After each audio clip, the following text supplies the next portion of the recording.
ओ आर्य समाज सुंदर विहार के ऑनलाइन साप्ताहिक सत्संग के 5वें जूम वेबिनार में आप सभी का मैं अभिनंदन करती हूँ।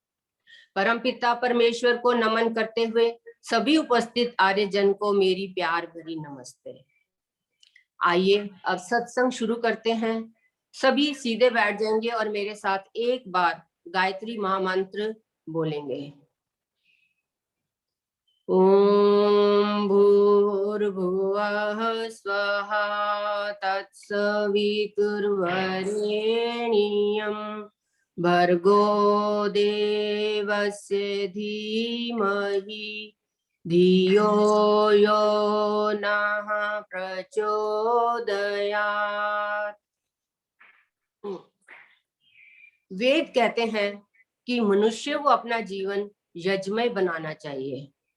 यज्ञमय जीवन बनाने के लिए हम सुकर्म तभी कर सकेंगे जब हम अपनी ज्ञान और कर्मेंद्रियों को सदा शुद्ध करने का निरंतर प्रयत्न करते रहेंगे। भद्र आंखों से ही देखेंगे, आंखों से भद्र ही देखेंगे, कानों से भद्र ही सुनेंगे, हाथों से हमेशा सेवा और दान के कार्य ही करते रहेंगे और वाणी से मधुर और सत्य वचन ही बोलेंगे और पांव हमारे सत्संग आदि स्थानों पर ही विचरण करेंगे दूसरों के प्रति, और यहाँ तक कि हम अपने शत्रुओं के प्रति भी सदा यथा योग्य प्रेम पूर्वक सद्व्यवहार ही करेंगे। यज्ञ का यही वास्तविक स्वरूप है। इसी स्वरूप को धारण करना ही जीवन को यज्ञमय बनाना है। वेद माता की यही शिक्षा है और हम सब मनुष्यों के उत्तम जीवन जीने के लिए यही संदेश है।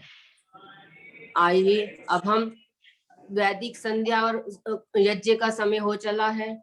आज आप सब ने अपने घरों में यज्ञ का सामान तो लगा ही लिया होगा और जैसे जैसे शास्त्री जी कराएंगे उनके निर्देशानुसार पहले वैदिक संध्या और उसके बाद फिर हम अग्निहोत्र करेंगे। और यज्ञ के लिए जिसको जो भी सामान चाहिए वो सब आर्य समाज सुंदर विहार से जाकर ले सकता है।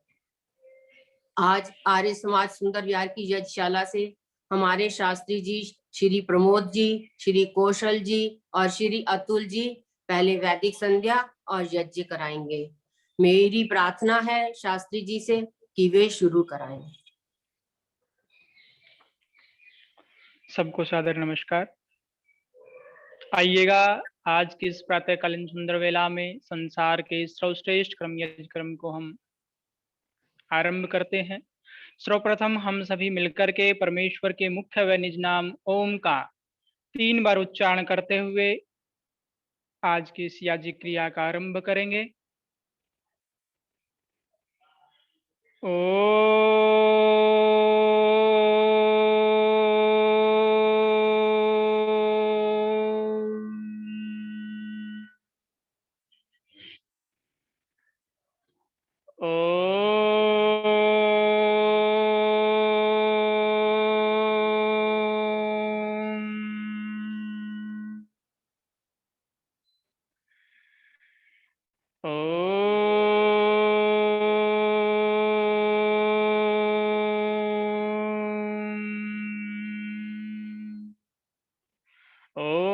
भूर्भुवः स्वः तत्सवितुर्वरेण्यं भर्गो देवस्य धीमहि धियो यो नः प्रचोदयात्। ओम भूर्भुवः स्वः तत्सवितुर्वरेण्यं भर्गो देवस्य धीमहि धियो यो नः प्रचोदयात्। ओम भूर्भुवः स्वः तत्सवितुर्वरेण्यं भर्गो देवस्य धीमहि धियो यो नः प्रचोदयात्। संसार का सर्वश्रेष्ठ कर्म यज्ञ कर्म हम करने जा रहे हैं। गायत्री महामंत्र के माध्यम से हमने 3 बार परमेश्वर से श्रेष्ठ बुद्धि की कामना की। धियो यो नः प्रचोदयात्, हे परमेश्वर आप हमें श्रेष्ठ बुद्धि प्रदान कीजिए ताकि हम श्रेष्ठ कर्म करते रहें, अच्छे अच्छे कार्य करते रहें। आइएगा, गायत्री महामंत्र का जो अर्थ है गान दिया हुआ है प्रथम पेज पर पुस्तकों के, उसका हम मिलकर के साथ स्वरगान करें।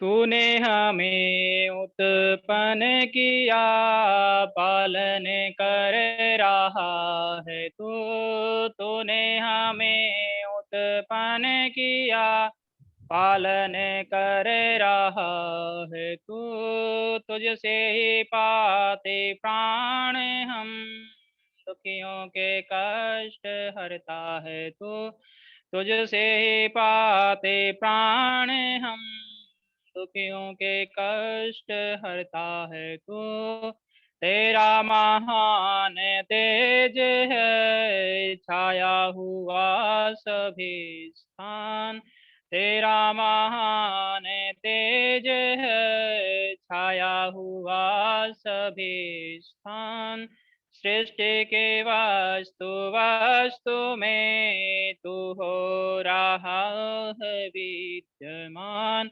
सृष्टि के वस्तु में तू हो रहा है विद्यमान, तेरा ही धरते ध्यान हम, मांगते तेरी दया, तेरा ही धरते ध्यान हम, मांगते तेरी दया, ईश्वर हमारे बुद्धि को श्रेष्ठ मार्ग पर चला, भगवान हमारे बुद्धि को श्रेष्ठ मार्ग पर चला, ओम भूर्भुवः स्वः तत्सवितुर्वरेण्यं, भर्गो देवस्य धीमहि धियो यो नः प्रचोदयात्।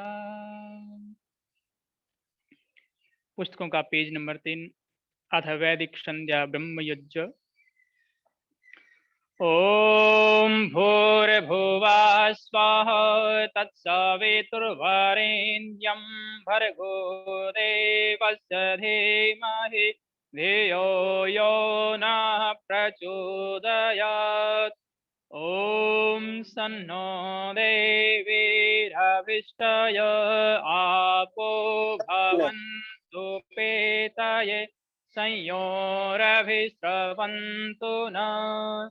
ओम वाक् वाक्, ओम प्राणः प्राण, ओम चक्षुश्चक्षु, ओम श्रोत्रं श्रोत्रम्, ओम नाभिः, ओम हृदयम्, ओम कंठः, ओम शिरः, ओम बाहुभ्यां यशोबलम्, ओम करतलकरपृष्ठे, ओम भूपुनातु शिरसि, ओम भुवः पुनातु नेत्रयोः, ओम स्वः पुनातु कंठे, ओम महापुनातु हृदये, ओम जनः पुनातु नाभ्याम्, ओम तपः पुनातु पादयो, ओम सत्यं पुनातु पुनः शिरसि, ओम खं ब्रह्म पुनातु सर्वत्र, ओम भुव, ओम स्व, ओम मह, ओम जन, ओम तप, ओम सत्यम्, ओम ह्रीतं च सत्यं चाभिधातपशुध्वजायत, ततो रात्रजायत, ततः समुद्रो अर्णवः, ओम समुद्रादर्णवादधि संवत्सरो अजायत, अहोरात्राणि विदध विश्वस्य मिषतो वसे, ओम सूर्याचन्द्रमसौ धाता यथा पूर्वमकल्पय दिवं च पृथिवीं चान्तरिक्षमथो ॐ सन्नो देवीरभिष्टाय आपो भवन्तु पेतये संयोरभिस्रवन्तु न ॐ प्राचेरिरग्निरधिपतिरशितो रक्षिता दित्यायशवः तेभ्यो नमोऽधिपतिभ्यो नमो रक्षत्रिभ्यो नमः येषुभ्यो नमः एभ्यो अस्तु यो अस्मान् वेष्टियं वयं द्विस्मस्तं भोजं भेदद्मः ॐ दक्षिणादिगिन्द्रोऽधिपतिशिरक्षिराचि रक्षिता पितर एषवः तेभ्यो नमोऽधिपतिभ्यो नमो रक्षत्रिभ्यो नमः येषुभ्यो नमः एभ्यो अस्तु यो अस्मान् वेष्टियं वयं द्विस्मस्तं भोजं भेदद्मः ॐ प्रतीचेदिक्वरुणोऽधिपते प्रेदाको रक्षिता अन्नमिषवः तेभ्यो नमोऽधिपतिभ्यो नमो रक्षत्रिभ्यो नमः येषुभ्यो नमः एभ्यो अस्तु यो अस्मान् वेष्टियं वयं द्विस्मस्तं भोजं ॐ उदीचेदिक्सोमोऽधिपते स्वजो रक्षिता शनिरिषवः तेभ्यो नमोऽधिपतिभ्यो नमो रक्षत्रिभ्यो नमः येषुभ्यो नमः एभ्यो अस्तु यो अस्मान् वेष्टियं वयं द्विस्मस्तं भोजं भेदद्मः ॐ ध्रुवादिग्विष्णुरधिपते कल्माशकेवो रक्षिता विरुधैषवः तेभ्यो नमोऽधिपतिभ्यो नमो रक्षत्रिभ्यो नमः येषुभ्यो नमः एभ्यो अस्तु यो अस्मान् वेष्टियं वयं द्विस्मस्तं भोजं ॐ ऊर्ध्वादिबृहस्पतिरधिपते स्वित्रो रक्षिता वर्षमिषवः तेभ्यो नमोऽधिपतिभ्यो नमो रक्षत्रिभ्यो नमः येषुभ्यो नमः एभ्यो अस्तु यो अस्मान् वेष्टियं वयं द्विस्मस्तं भोजं ॐ उद्वायं तामसस्वरे पश्यन्त उत्तरं देवं देवत्र सूर्यम् ॐ उदुत्यं जातवेदसं देवं वहन्ति केतव दृशे विश्वाय सूर्यम् ॐ चित्रं देवानामुदगादनीकं चक्षुर्मित्रस्य वरुणस्याग्नि आप्राज्या वा पृथिवे अन्तरिक्षं सूर्य आत्मा जगतस्तुषस्य स्वाहा ॐ तच्चक्षुर्देवहितं पुरुषा शुक्रमुच्च पश्येम शरदशतं जीवेम शरदशतं शृणुयाम शरदशतं प्रब्रवाम शरदशतमदेन श्याम शरदशतं भूयश्च शरद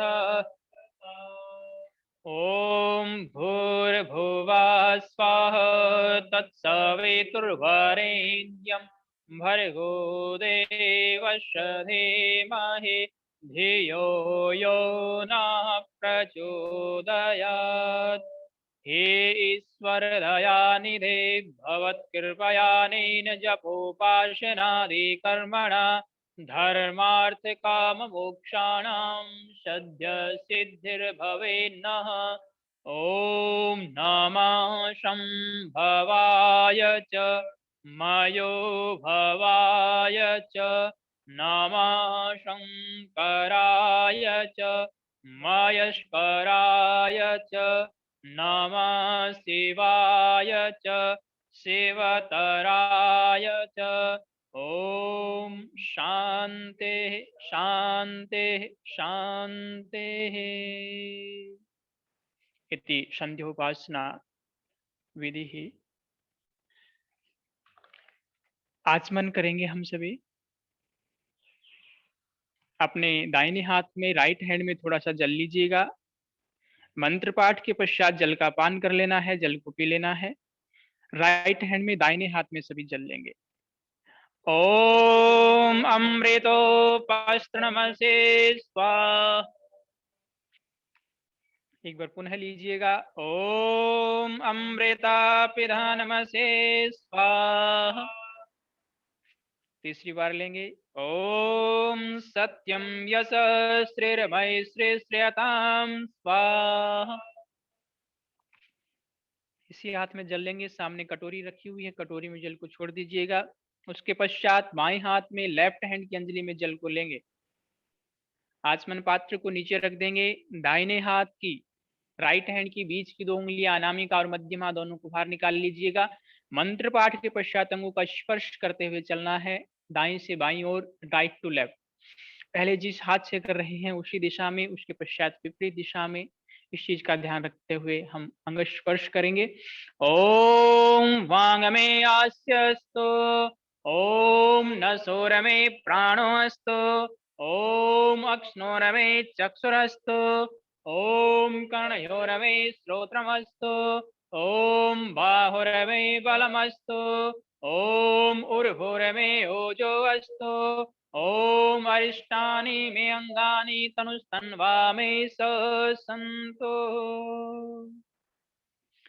पुस्तकों का पेज नंबर 13 निकाल लीजिएगा। 13 पेज नंबर। अथ ईश्वर स्तुति प्रार्थना उपासना मंत्र।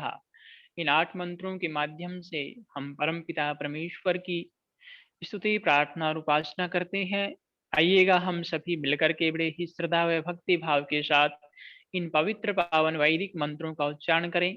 साथ में इनका हिंदी में कविता के रूप में भावार्थ दिया हुआ है, उसका भी हम साथ स्वर गान करते हुए चलेंगे। ओम विश्वानि देव सवितरदुरेतानि पराशुभ यद्भद्रं तन्न आशुभ। तू सर्वेश सकल सुखदाता शुद्ध स्वरूप विधाता है। उसके कष्ट नष्ट हो जाते शरण तेरी जो आता है। सारे दुर्गुण दुर्व्यसनों से हमको नाथ बचा लीजिए। मंगलमय गुण कर्म पदार्थ प्रेम सिंधु हमको दीजिए। ओम हिरण्यगर्भ समवर्तताग्रे भूतस्य जातः पतिरेक आसीत्। सदाधार पृथिवीं ज्ञामुते मां कस्मै देवा यविषा विधेम। तू ही स्वयं प्रकाश सुचेतन सुख स्वरूप शुभ त्राता है। सूर्य चंद्र लोकादिक को तू रचता और टिकाता है। पहले था अब भी तू ही है घट घट में व्यापक स्वामी। योग भक्ति तप द्वारा तुझको पावे हम अंतरयाम। ओम य आत्मदा बलदा यस्य विश्व उपासते प्रसिद्धं यस्य देवा यस्य छाया अमृतं यस्य मृत्यु कस्मै देव यविषाविधेम। तू हे आत्मज्ञान बलदाता सुयस वियजन गाते हैं, तेरे चरण शरण में आकर भव सागर तर जाते हैं। तुझको ही जपना जीवन है, मरण तुझे विसराने में। मेरे सारे शक्ति लगे प्रभु तुझसे लगन लगाने में। ओम य प्राण तो निमिष तो महित्वाहिक इद्राजा जगतो बभूव। य एसे असद्विपदश्चतुष्पद कस्मै देव यविषाविधेम। तूने अपनी अनुपम माया से जग ज्योति जगाई है, मनुज और पशुओं को रच कर निज महिमा प्रगटाई है। अपने ही सिंहासन पर श्रद्धा से तुझे बिठाते हैं, भक्ति भाव से भेंटे लेकर शरण तुम्हारे आते हैं। ओम येन जोरुग्रा पृथिवी च दृढ़ा येन स्पस्तभितं येन नाक यो अंतरिक्षे रजसो विमान कस्मै देव यविषाविधेम। तारे रविचंद्रादि बनाकर निज प्रकाश चमकाया है, धरणी को धारण कर तूने कौशल अलख लखाया है। तू ही विश्व विधाता पोषक तेरा है हम ध्यान धरें, शुद्ध भाव से भगवन तेरे भजनामृत का पान करें। ओम प्रजापते नत्परेतानन्यो विश्वा जातानि परिता बभूव। यत्कामास्ते जुमस्तन्नो अस्तु वयं श्याम पतयोरयिनाम्। तुझसे बड़ा न कोई जग में, सब में तू ही समाया है। जड़ चेतन सब तेरे रचना, तुझ में आश्रय पाया है। हे सर्वोपरि विभो विश्व का तूने साज सजाया है। धन दौलत भरपूर दीजिए, तुझी भक्त को भाया है। ओम सनो बंधुर्जनिता सविधाता धामानि वेद भुवनानि विश्वा। यत्र देवा अमृतमानसाना स्थितये धामन्यधैर्ययन्त। तू गुरुः प्रजेष्वितुः पाप पुण्य फलदाता है। तू ही सखा बंधु मम, तू ही तुझसे ही सब नाता है। भक्तों को इस भव बंधन से तू ही मुक्त कराता है। तू है अद्वैत महाप्रभु सर्वकाल का ज्ञाता। ओम अग्नेन सुपधाराये अस्मान् विश्वानि देव वयुनानि विद्वान्। यो योऽस्मयोराणमेनो भूयिष्ठान्ते नाम उक्तिं विधेम। तू है स्वयं प्रकाश रूप प्रभु सबका सृजनहार। तू ही रसना निश दिन रटे, तुम्हीं को मन में वशता सदा। तू ही कुटिल पाप से हमें बचाते रहना, हरदम दया निधान। अपने भक्त जनों को भगवन दीजे यही विशद वरदान। इति ईश्वर स्तुते प्रार्थनोपासना मंत्रः। पुस्तकों का पेज नंबर 28, 28 पेज नंबर। अथ अज्ञा ध्यान मंत्रः। दीप को प्रज्वलित करेंगे।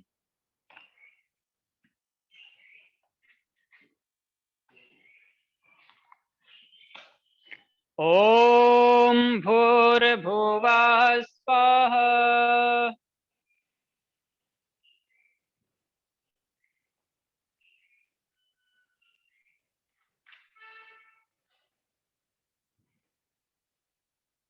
कपूर को दीप के माध्यम से जलाएंगे, या आपने बत्ती बनाई हुई है उसको प्रज्वलित करेंगे दीप के माध्यम से।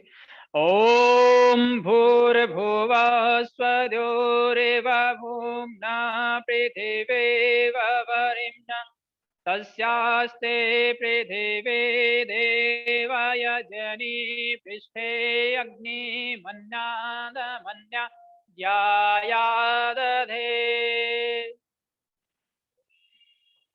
ॐ उद्भुज्य स्वायग्ने प्रतिजाग्देः त्वमिष्ठा पूरते संसृजेथामयं च अस्मिन् शरस्ते अद्युतरस्मिन् विश्वे देवा यजमानस्य सेदत। अथ संविधान दान मंत्र। एक संविधा ले लीजिएगा, भीत में भी बोल लीजिएगा। मंत्र पाठ के पश्चात यज्ञ कुंड में समर्पित करेंगे। ओम अयंत इद्मा आत्मा जात वेदस्ते निध्यस्वरधस्व चेद्धवरधय चास्मान् प्रजया पशुभिर्ब्रह्म वर्चसे नान्नाद्येन शमेधय स्वाहा इदमग्नये जातवेदसेदन्नमः। दूसरी संविधा लीजिएगा। ओम समिधायज्ञं युवशतघृतैर्बोधयता तिथिम् अस्मिन् हव्याजुहोतन।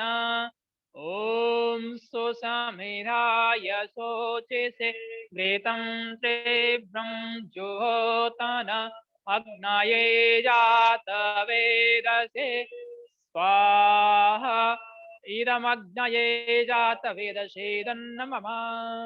तीसरी संविधा लीजिएगा।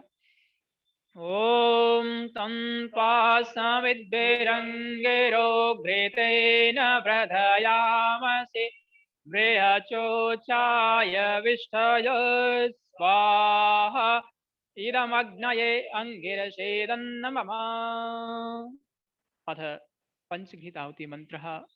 आने वाला जो ये मंत्र है, इस एक ही मंत्र का हम 5 बार उच्चारण करते हुए घी से आहुतियों को समर्पित करेंगे। ओम अयंत इद्मा आत्मा जात वेदस्ते निध्यस्वरधस्व चेद्धवरधय चास्मान् प्रजया पशुभिर्ब्रह्म वर्चसे नान्नाद्येन शमेधय स्वाहा इदमग्नये जातवेदसेदन्नमः। ओम अयंत इद्मा आत्मा जात वेदस्ते निध्यस्वरधस्व चेद्धवरधय चास्मान् प्रजया पशुभिर्ब्रह्म वर्चसे नान्नाद्येन शमेधय स्वाहा इदमग्नये जातवेदसेदन्नमः। ओम अयंत इद्मा आत्मा जात वेदस्ते निध्यस्वरधस्व चेद्धवरधय चास्मान् प्रजया पशुभिर्ब्रह्म वर्चसे नान्नाद्येन शमेधय इदमग्नये जातवेदसेदन्नमः। ओम अयंत इद्मा आत्मा जात वेदस्ते निध्यस्वरधस्व चेद्धवरधय चास्मान् प्रजया पशुभिर्ब्रह्म वर्चसे नान्नाद्येन शमेधय स्वाहा इदमग्नये जातवेदसेदन्नमः। ओम अयंत इद्मा आत्मा जात वेदस्ते निध्यस्वरधस्व चेद्धवरधय चास्मान् प्रजया पशुभिर्ब्रह्म वर्चसे नान्नाद्येन शमेधय स्वाहा इदमग्नये जातवेदसेदन्नमः। जल प्रसेचन विधि। चलिएगा। ओम आदिते अनुमन्य स्वाहा। ओम अनुमते अनुमन्य स्वाहा। ओम सरस्वते अनुमन्य स्वाहा। ओम देवसवितः प्रसुवयजं प्रसुवयजपातिं भगाय दिव्यो गन्धर्वकेतपुकेतं नः पुनातु वाचस्पतिर्वाच्यं न स्पदतु।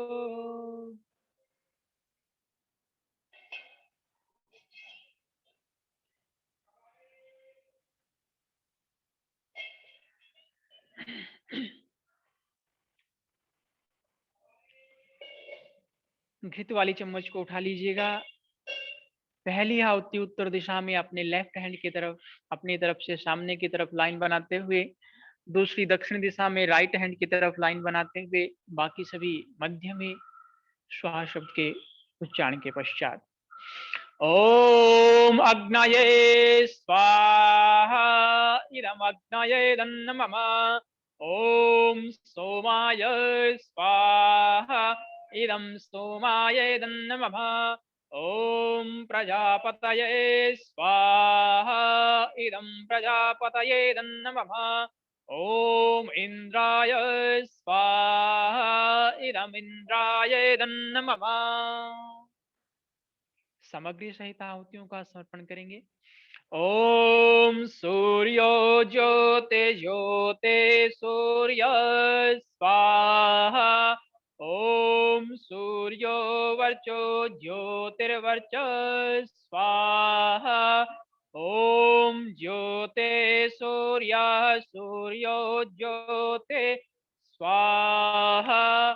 ओम सजुर्देवेन सवित्रा सजुरुषसेन्द्रवत्याजुषाण सूर्यो वेतो स्वाहा। ओम भूरग्नये प्राणाय स्वाहा इदमग्नये प्राणाय नमः। ओम भूर्वायवे अपानाय स्वाहा इदं वायवे अपानाय नमः। ओम स्वादित्याय व्यानाय स्वाहा इदमादित्याय व्यानाय नमः। ओम भूर्भुवः स्वरग्निवायवादित्येभ्यः प्राणापान व्यानेभ्यः स्वाहा इदमग्निवायवादितेभ्यः प्राणापान व्यानेभ्यः नमः। ओम आपो ज्योतिरसो अमृतं ब्रह्म भूर्भुवः स्वरो ओम ज्ञामेदां देवगणा पितरश्च उपासते तया मेधया अग्ने मेधाविनं कुरु स्वाहा। ओम विश्वानि देव सवितरदुरितानि पराशुभ यद्भद्रं तन्न आशुभ स्वाहा। ओम अग्नेनाय सुपधाराये अस्मान् विश्वानि देववायुनानि विद्वान् युयोजस्मजुहुराणमेनो भूयिष्ठान्ते नाम उक्तिं वेदेम स्वाहा। ओम अग्निज्योतिर्ज्योतिरग्ने स्वाहा। ओम अग्निर्वर्चो ज्योतिर्वर्च स्वाहा। ओम स्वाहा। ओम सजुर्देवेन सवित्रा सजुरात्रेन्द्रवत्याजुषाणो अग्निरवेतो स्वाहा। ओम भूरग्नये प्राणाय स्वाहा। ओम भूर्वायवे अपानाय स्वाहा। ओम स्वादित्याय व्यानाय स्वाहा। ॐ भूर्भुवः स्वरग्निवायवादित्येभ्य प्राणापानव्यानेभ्य स्वाहा। ॐ आपो ज्योतिरसो अमृतं ब्रह्मभूर्भुवः स्वरों स्वाहा। केवल मात्र घृत से आहुतियां होंगी, सामग्री से आहुतियां भी प्रदान नहीं करना है। उसी प्रकार से पहली आहुति उत्तर दिशा में अपने लेफ्ट हैंड की तरफ, दूसरी दक्षिण दिशा में राइट हैंड की तरफ। जिनके पास पुस्तकें हैं, पुस्तकों का पेज नंबर 36 पेज नंबर निकाल लीजिएगा। पूर्ण आहुति प्रकरणम। ओम अग्नये स्वाहा इदम अग्नये नमः। ओम सोमाय स्वाहा इदम सोमाय नमः। ओम प्रजापतये स्वाहा इदं प्रजापतये नमः। ओम इंद्राय स्वाहा इदम इंद्राय नमः। ओम भूरग्नये स्वाहा इदमग्नये नमः। ओम भूर्वायवे स्वाहा इदं वायवे नमः। ओम स्वादित्याय स्वाहा इदमादित्याय नमः। ओम भूर्भुवः स्वरग्निवायवादित्येभ्य स्वाहा इदमग्निवायवादितेभ्य नमः। सृष्टिकृत आहुति मिष्ठान से एक आहुति प्रदान हम करेंगे।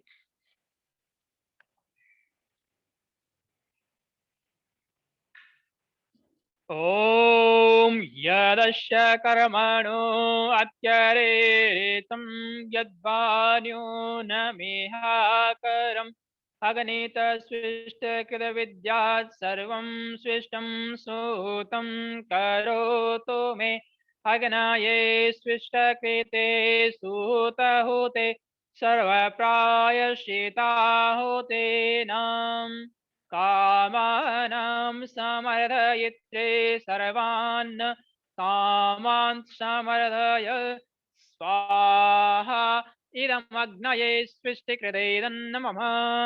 ओम स्वाहा इदं प्रजापतये नमः। ओम भूर्भुवः स्वः अग्न आयुंषि पवस आशुवोर्जमिषं च न आरेवादस्वदुच्छुना स्वाहा इदमग्नये पवमानाय नमः। ओम भूर्भुवः स्वः अग्निरेषे पवमान पांचजन्य पुरोहित तामे माहे महागयम् स्वाहा इदमग्नये पवमानाय नमः।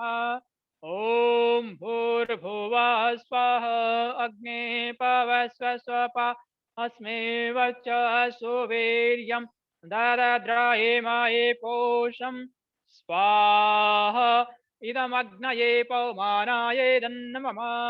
ओम भूर्भुवः स्वः प्रजापते नत्वदेतानन्यो विश्वा जातानि परिता बभूव यत्कामस्तेजोमस्तन्नो अस्तु वयं श्यामपतयोरायेणां स्वाहा इदं प्रजापतये नमः।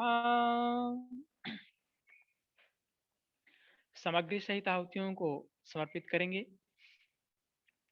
ओम त्वं नो अग्ने वरुणस्य विद्वान् देवस्य हेडो अवयासि श्रेष्ठा यजिष्ठो वह्नितमसो सुचानो विश्वाद्वेषांसि प्रमुग्यस्मत् स्वाहा इदमग्निवरुणाभ्याम् इदं नमः।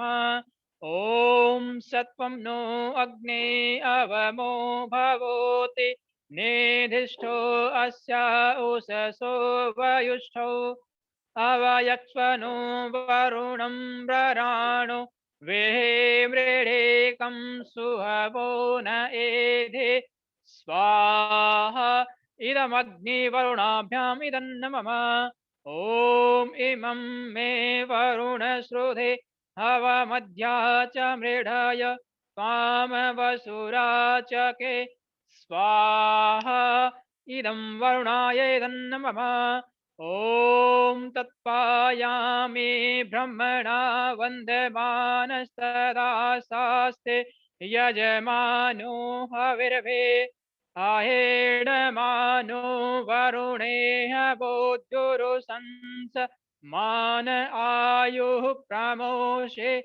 स्वाहा इदं वरुणाय इदन्नमम ॐ ये ते सतं वरुणये सहस्रं यजयापास विततामान्त देविर्नो अधसवितोत विष्णुर्विश्वे मुञ्चन्तु मरुतः स्वर्गा स्वाहा इदं वरुणाय सवित्रे विष्णवे विश्वेभ्यो देवेभ्यो मर्त्येभ्यः स्वर्गेभ्यः इदन्नमम ॐ अयाशाग्ने अशनभिसस्ते पास सत्त्वमित्त्वमायासि अयानो यज्ञं वाशयानो देवेशजकुं स्वाहा इदमग्नये अयसेदन्नमम ॐ उदोतमं वरुणपासमस्पदवादमं विमध्यमं श्रद्धाय अथा वयमादित्यव्रते तवानागसौ आदितयेषां स्वाहा इदं वरुणाय आदित्याय आदित्ये च इदन्नमम ॐ भवतनो समनसौ सचेतसा वरेपसौ मायजगुं हेगुं शिष्टं मायजपतिं जातवेदसौ शिवौ भवतमध्यन स्वाहा इदं जातवेदोभ्याम् इदन्नमम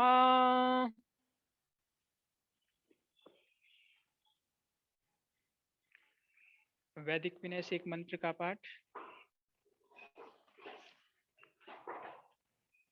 ॐ यद्याव इन्द्रते शतं शतं भूमिरुतशयो नत्वा वज्रिन सहस्रं सूर्या अनून जातमष्टरोदशे स्वाहा। यज्ञ की पूर्णाहुति हम करेंगे 3 बार गायत्री महामंत्र के माध्यम से 3 बार यज्ञ की पूर्णाहुति।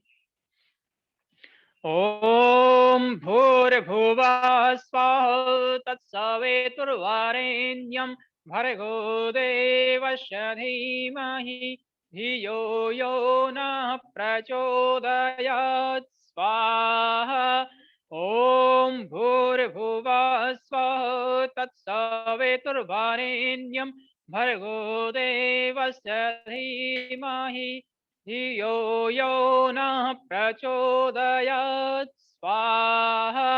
ॐ भूर्भुवः स्वः तत्सवितुर्वरेण्यं भर्गो देवस्य धीमहि धियो यो नः प्रचोदयात् स्वाहा। ॐ सर्वं वै पूर्णं स्वाहा। ॐ सर्वं वै पूर्णं स्वाहा। ॐ सर्वं वै पूर्णं स्वाहा। बलि वैश्व देव यज्ञ की आहुतियां घी और मिष्ठान से आहुति समर्पित करेंगे 10 बार हम। ओम अग्नये स्वाहा। ओम सोमाय स्वाहा। ओम अग्नि सोमाभ्याम स्वाहा। ओम विश्वेभ्यो देवेभ्यो स्वाहा। ओम धनवंतये स्वाहा। ओम कुवै स्वाहा। ओम अनुमत्यै स्वाहा। ओम प्रजापतये स्वाहा। ओम सद्यावा पृथ्वीभ्यां स्वाहा।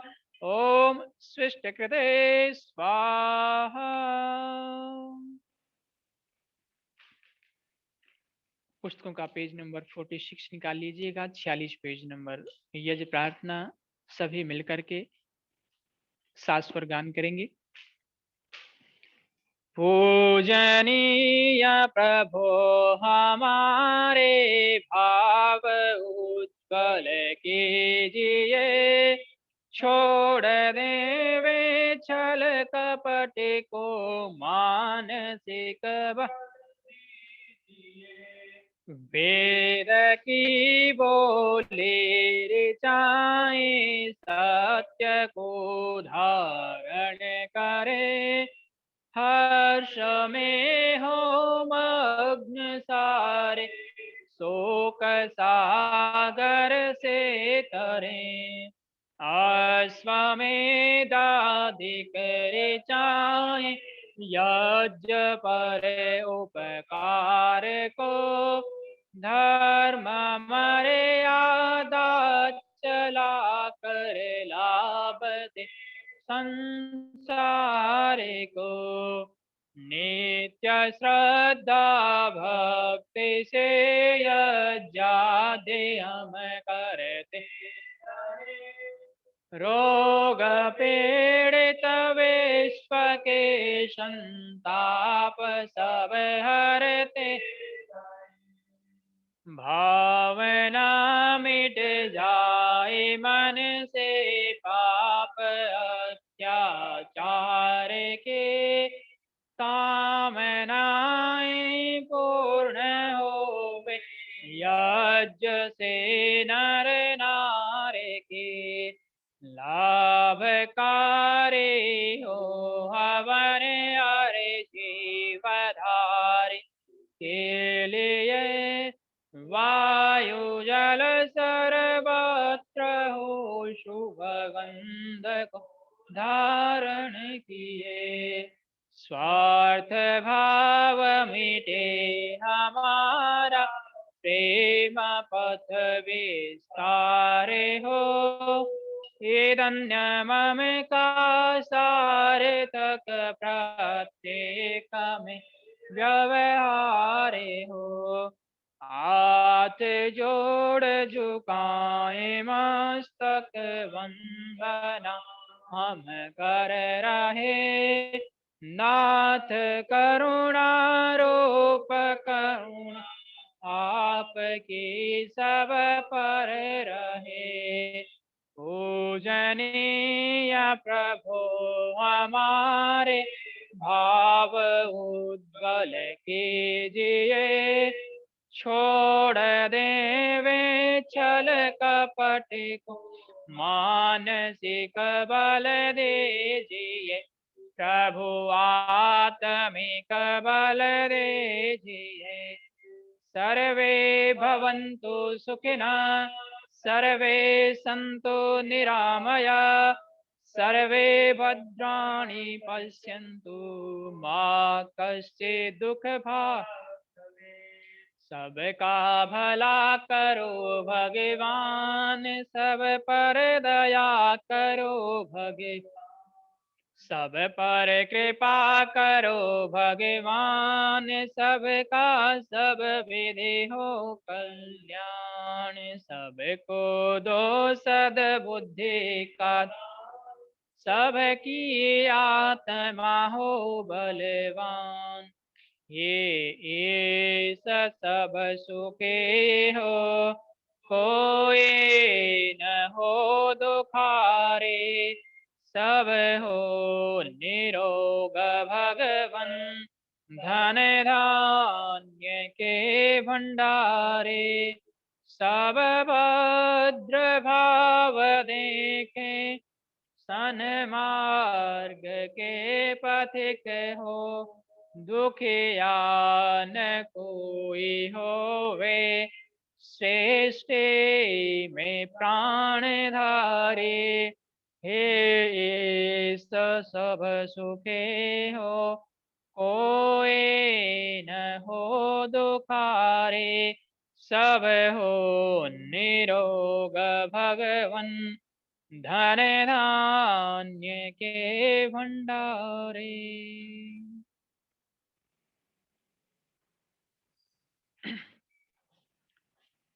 वैदिक विनय। शब्दार्थ। इंद्र हे परमेश्वर, यत यदि ते तेरे शतम सो ध्यावे द्युलोक को, उत और यदि शतम सो भूमि भूमिया शु हो, तो भी तेरा प्रतिमान नहीं कर सकते। वज्रिन हे अनंत सामर्थ्य, सहस्रम हजारों अनंत सूर्या सूर्य, त्वा तुझे न नहीं व्याप्त कर सकते। और जातम यह उत्पन्न हुआ संसार तथा रोदसी ये विशाल ध्यावा पृथ्वी, ये जमीन आसमान सहस्रों होकर भी न अनुअष्ट तुझे नहीं व्याप्त कर सकते, तेरी अनंतता को नहीं पहुंच सकते। परमेश्वर, यह जो विशाल द्यौ दिख रहा है, यदि ऐसे ऐसे सैकड़ों द्युलोक उत्पन्न हो जाएं, ऐसे ऐसे सैकड़ों आकाश उत्पन्न हो जाएं, तो भी वे तेरी अनंतता को नहीं पहुंच सकते। यह विस्तृत पृथ्वी ही नहीं, किंतु यदि ऐसी ऐसी सैकड़ों पृथिवियां एकत्रित कर दी जाएं, तो भी वे तेरे विस्तार को नहीं व्याप सकती। यह जीवों से भरी भूमि ही नहीं, किंतु यदि ऐसी सैकड़ों भूमियां हो जाएं, तो भी उनके अनंत जीव मिलकर तेरे चैतन्य का पार नहीं पा सकते। हे वज्रिन, हे अनंत सामर्थ्य, वह एक जाज्वल्यमान सूर्य तो क्या, ऐसे सहस्रों सूर्य, ऐसे अनंत सूर्य मिलकर चमके, एक बार इकट्ठे होकर चमके, तो भी वे तेरी ज्योति की बराबरी नहीं कर सकते, तेरे परम प्रकाश को नहीं पा सकते। यह जो उत्पन्न संसार चल रहा है, ऐसे ऐसे हजारों बल्कि असंख्य संसार एक के बाद एक उत्पन्न हो होकर समाप्त हो जाएंगे, परंतु वे तेरी आयु को अनंत काल में भी नहीं माप सकेंगे। और यह रोदसी, यह द्यावा पृथ्वी, यह जमीन और आसमान, यह ब्रह्मांड और ऐसे ऐसे हजारों लाखों ब्रह्मांड भी तेरी विशालता की, तेरी गंभीरता की कभी था नहीं लगा सकेंगे। तो हे इंद्र, हम भला क्षुद्र आदि क्षुद्र जीव तुझे अपने तुच्छ ज्ञान से कहाँ व्याप सकते हैं। तेरी कल्पना करने में ही हमारी तो सब विचार शक्ति कुंठित हो जाती है, हमारी बुद्धि चुप हो जाती है। हम इतना ही कह सकते हैं, तुम अनंत हो, तुम अनंत हो। हे प्रभु, तुम असीम हो, तुम हसीम हो, तुम कल्पना के भी अगोचर हो, अगोचर हो। इति ओम। बहुत बहुत धन्यवाद शास्त्री जी। सच में आज तो बहुत आनंद आ गया। ऐसे लग रहा था ये यज्ञ चलता रहे, हम देखते रहें, करते रहें। बहुत बहुत धन्यवाद। अभी आज का भजन श्रीमती मधु खेड़ा जी द्वारा होगा, जो कि वेस्ट पंजाबी बाग से हैं, मगर दिल से वे शुरू से हमारे आर्य समाज सुंदर विहार से जुड़ी हुई हैं। जब भी कोई विशेष कार्यक्रम होता है या सुअवसर होता है, तो वो हमेशा सहपरिवार यहाँ उपस्थित होते हैं। उनका बहुत धन्यवाद है। आज ये सरस्वती माँ की उनके ऊपर तो विशेष कृपा है, उनको सुरीला कंठ दिया है। आज आप सभी उनके उस मधुर गायन का प्रभु भक्ति से ओतप्रोत भजन का आनंद लीजिए। मेरा निवेदन है मधु जी से भजन शुरू।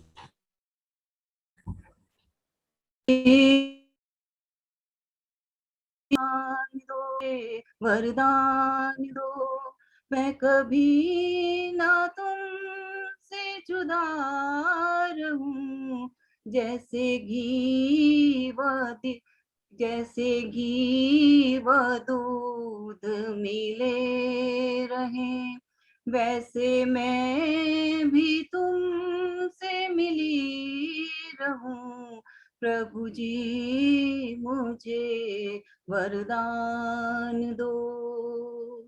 जो मिलन पतंग व डोर में, जैसे प्यार चंद्र चकोर में, जैसे प्यार चंद्र चकोर में, मन में लगन ऐसी लगे, तेरी धुन में मस्त बनी रहूं।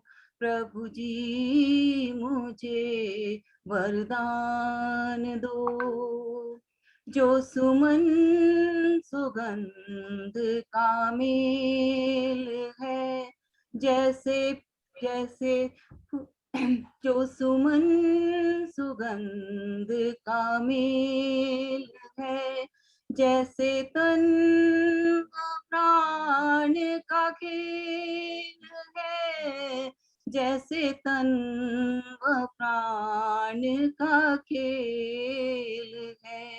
हर हाल में हर ताल में तेरे रंग में ही रंगी रहूं।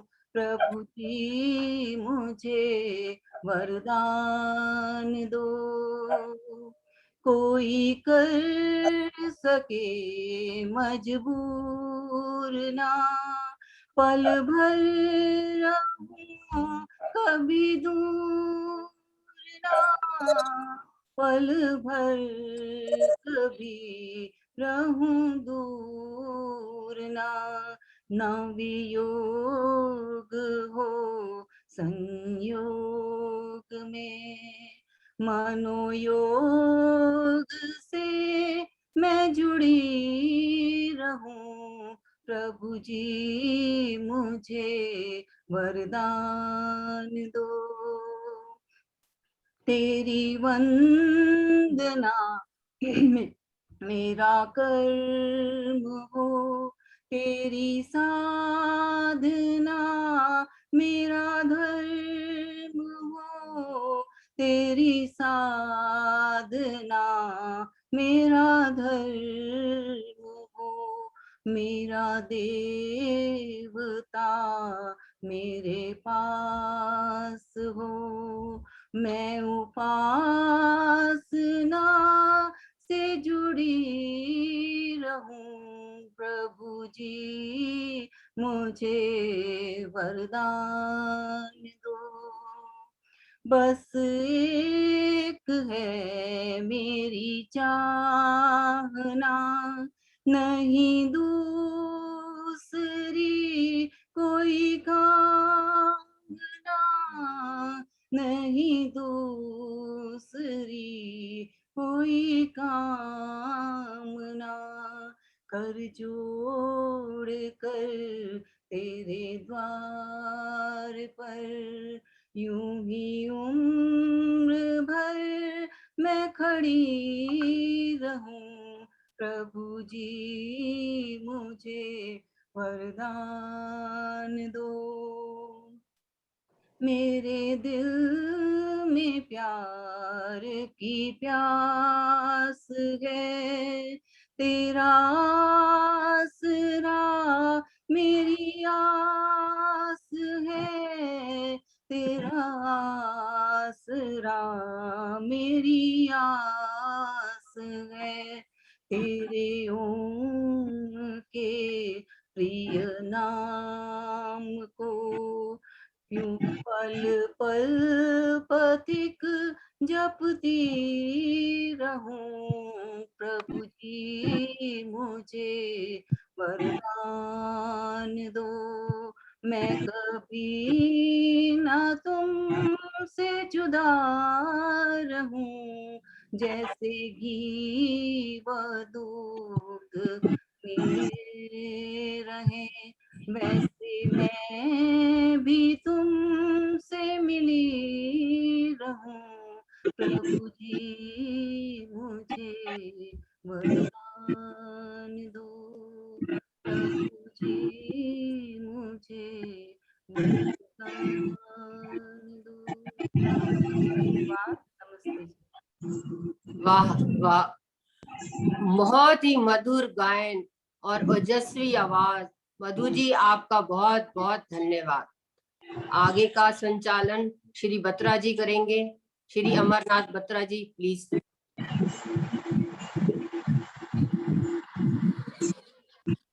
ओम सभी को सादर नमस्ते। महिला प्रधान जी के महिला समाज के प्रधाना श्रीमती नम्रता बहेजा जी का बहुत बहुत धन्यवाद। उन्होंने बहुत ही सुंदर भूमिका के साथ कार्यक्रम का संचालन किया। अब हमारे इस कार्यक्रम का दूसरा भाग प्रवचन का है। उसके लिए युवा वैदिक माननीय भूपेंद्र जी हमारे साथ जुड़ चुके हैं। उनका हार्दिक अभिनंदन। भूपेंद्र जी का स्वाध्याय बहुत ही गहरा है और ये वेद मंत्रों की व्याख्या बहुत ही सरल शब्दों में करते हैं। इनको अपने पूज्य पिताजी के वैदिक संस्कार विरासत में मिले हैं, जो इसी संस्था में बहुत लंबे काल तक जुड़े रहे और वे वेद पदों को सुशोभित करते रहे हैं। उनसे निवेदन है कि वे अगले 35-40 मिनट तक अपना उद्बोधन माननीय भूपेंद्र। धन्यवाद। आइए गायत्री मंत्र का पाठ करते हैं। ओम भूर्भुवः स्वः तत्सवितुर्वरेण्यं भर्गो देवस्य धीमहि धियो यो नः प्रचोदयात्।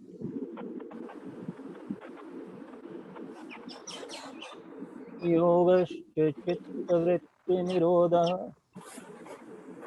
तदा द्रष्टुः स्वरूपे अवस्थानम्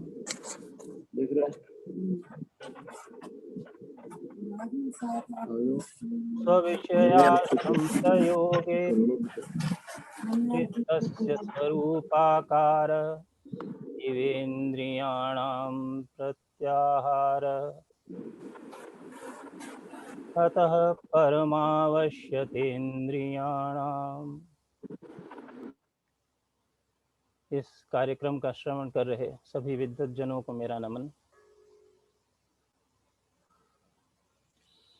निश्चित रूप से बत्रा जी ने जो बात कही, ये मेरे पूज्य पिताजी के संस्कार हैं।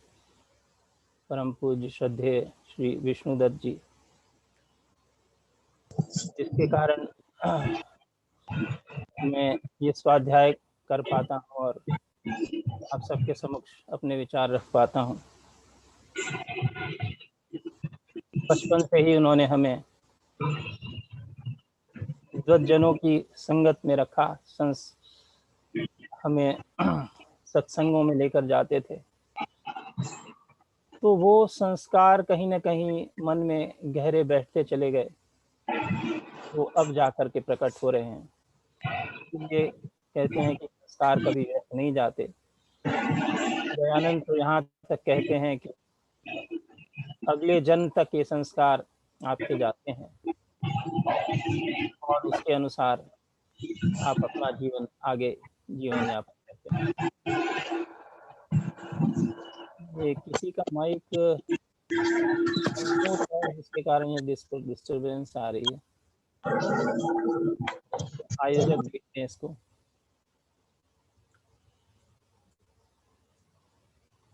कल हम अंतर्राष्ट्रीय योग दिवस मनाने जा रहे हैं और पिछले सप्ताह डॉक्टर पवन जी ने बड़ा सुंदर ही प्राणायाम का अभ्यास करवाया और कल 21 तारीख को भी वो योगाभ्यास करवाने वाले हैं। ये हमारे लिए बड़ी प्रसन्नता की बात है। साथियों, पिछले वर्ष लगभग इन्हीं दिनों मैंने पहली बार ऑनलाइन सत्संग में नम्रता जी के आदेश पर एक रिकॉर्डिंग भेजी थी और उसमें भी ये योग का ही विषय रखा था, क्योंकि समय भी उसी के आसपास का था। और तब मैंने योग के 8 अंकों की संक्षेप में चर्चा की थी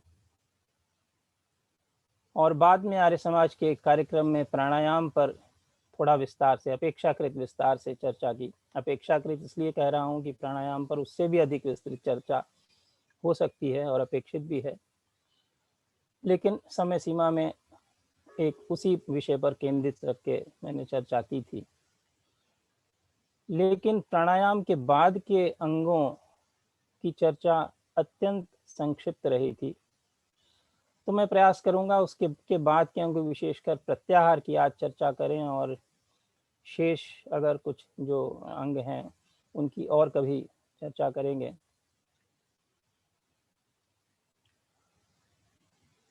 तो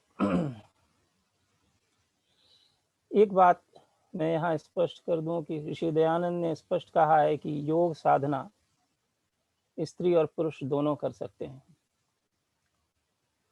और ऋषि दयानंद ने यह भी कहा है कि योग साधना गृहस्थ भी कर सकते हैं। आमतौर पर हम ये मानते हैं या ऐसा सोचते हैं कि ये योग साधना तो साधु सन्यासियों का और बड़े बड़े योगियों का ही काम है, हम लोग इस साधना में कहाँ तक सफल होंगे। साथियों, हर गृहस्थ इस योग साधना को कर सकता है और योग के 8वें अंग तक पहुंचने का प्रयास कर सकता है, समाधि तक। बेशक हम समाधि तक पहुंचे या ना पहुंचे, लेकिन प्रयास अवश्य कर सकते हैं। यह आवश्यक नहीं कि हर व्यक्ति, हर साधक जो योगाभ्यास करेगा वो समाधि की अवस्था तक पहुंचेगा, लेकिन उसका प्रयास कभी व्यर्थ नहीं जाएगा। और प्रयास करते रहने से क्या हासिल नहीं होता। एक कवि हुए हैं, एक शायर हुए हैं, दुष्यंत कुमार, जिनके एक प्रसिद्ध शेर है जिसको सभी ने कोट किया है, आस्तिकों ने भी, नास्तिकों ने भी, और हर तरह के लोगों ने कोट, इतना अमर, इतना शेर वो कह गए हैं कि कैसे आकाश में सुराख नहीं हो सकता, कैसे आकाश में सुराख नहीं हो सकता, एक पत्थर तो तबीयत से उछालो यारो, एक पत्थर तो तबीयत से उछालो यारो। और अंग्रेजी में भी एक कहावत है कि if you am the sky you will definitely hit the roof. अर्थात यदि आप आकाश को लक्ष्य करेंगे तो छत पर तो निशाना साध ही देंगे। तो हम समाधि की ओर लक्ष्य करके जब आगे बढ़ेंगे तो समाधि प्राप्त हो या ना हो, लेकिन योग के कुछ अंगों को तो सब अवश्य हम हासिल कर लेंगे, उन पर तो उनको सिद्धि प्राप्त कर ही लेंगे। इसलिए हमें सदा प्रयासरत रहना चाहिए, और प्रयासरत रहने से हम कुछ भी हासिल कर सकते हैं। और एक और प्रसिद्ध कवि, राष्ट्रीय कवि का जिन्हें दर्जा भी हासिल है, उनको भी मैं कोट करना चाहूँगा। आप सबने वो कविता भी अवश्य सुनी होगी कि लहरों, आदरणीय सोहनलाल द्विवेदी जी की ये रचना है कि लहरों से डरकर नौका पार नहीं होती, लहरों से डरकर नौका पार नहीं होती, कोशिश करने वालों की कभी हार नहीं होती, कोशिश करने वालों की कभी हार नहीं होती। डुबकी सिंधु में गोताखोर लगाता है, डुबकी सिंधु में गोताखोर लगाता है, जा जाकर खाली हाथ लौट कर आता है, जा जाकर खाली हाथ लौट कर आता है। मिलते नहीं मोती, मिलते नहीं मोती सहज ही गहरे पानी में, मिलते नहीं मोती सहज ही गहरे पानी में, होता दुगना उत्साह इसी हैरानी में, होता दुगना उत्साह इसी हैरानी में। हर बार मुट्ठी, हर बार उसकी मुट्ठी खाली, हर उसकी हर बार नहीं होती, मुट्ठी खाली उसकी हर बार नहीं होती, कोशिश करने वालों की कभी हार नहीं होती, कोशिश करने वालों की कभी हार नहीं होती। तो साथियों, जब हम योग साधना की कोशिश निरंतर करते रहेंगे तो हमारी भी हार नहीं होगी। हम समाधि की अवस्था तक पहुँचे या न पहुँचे, लेकिन उस प्रयास में आगे ज़रूर बढ़ते रहेंगे। और जैसा कि मैंने आरंभ में कहा, ऋषि दयानंद कहते हैं कि हमारे सूक्ष्म शरीर के संस्कार आगे तक जाते हैं, अगले जन्म तक जाते हैं। और यदि हम जहाँ पर भी हम जिस भी अवस्था तक सिद्धि प्राप्त कर लेते हैं, अगले जन्म में उससे आगे हम बढ़ते हैं। इसीलिए आपने सुना भी होगा, कई जो बड़े बड़े विद्वान और सन्यासी हुए हैं और कि युवावस्था में ही या बाल्यावस्था में ही वो उसी ओर, उस रास्ते की ओर अग्रसर हो जाते हैं। स्वयं ऋषि दयानंद के बारे में आप सभी जानते हैं कि बाल्यावस्था से ही उनकी रुचि धर्म के कार्यों में थी, और बड़ों के कहा बड़ों ने, लेकिन आगे बढ़ गए वे। तो ये पूर्व जन्म के संस्कार भी होते हैं। तो इसलिए हमें इस जन्म में निरंतर प्रयासरत रहना चाहिए। और योग के विषय में पतंजलि ऋषि ने समाधिपाद में योग की परिभाषा दी है कि योगश्चित्त वृत्ति निरोधः, योगश्चित्त वृत्ति निरोधः तदा द्रष्टु स्वरूपे अवस्थानम, अर्थात योग चित्त की वृत्तियों का निरोध का नाम है। और जब चित्त की वृत्तियों का निरोध हो जाता है, चित्त की वृत्तियां जब रुक जाती हैं, तब यह जीवात्मा उस सबके दृष्टा उस परम पिता परमेश्वर के स्वरूप में स्थित हो जाता है। यद्यपि इस श्लोक, इस सूत्र का कुछ अन्य विद्वानों ने इस प्रकार अर्थ किया है कि तब जब सिद्धि हो जाती है, जब तो जीवात्मा स्वयं अपने स्वरूप में स्थित हो जाता है। लेकिन ऋषि दयानंद कहते हैं, वो उन्होंने जो व्याख्या की है कि सबके दृष्टा परम पिता परमात्मा के स्वरूप में जीवात्मा स्थित हो जाता है। तो इस अवस्था को प्राप्त करने के लिए योग शास्त्र के साधना पाठ में ऋषि पतंजलि आगे योग के 8 अंगों की चर्चा करते हैं। साधना पाठ के 29वें सूत्र में उन्होंने कहा है, यम नियम आसन प्राणायामः, यम नियम आसन प्राणायामः प्रत्याहार धारणा ध्यान समाधयो अष्टांगानि। ये यम नियम आसन प्राणायाम प्रत्याहार धारणा ध्यान और समाधि, ये योग के 8 अंग हैं।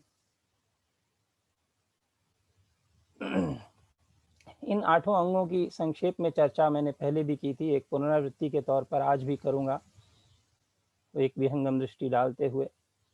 प्रत्याहार पर कुछ भी नहीं कहा था मैंने, या बहुत अल्प कहा था, तो इसलिए मैं प्रत्याहार पर थोड़ा सा अधिक आज कहने का प्रयास करूंगा।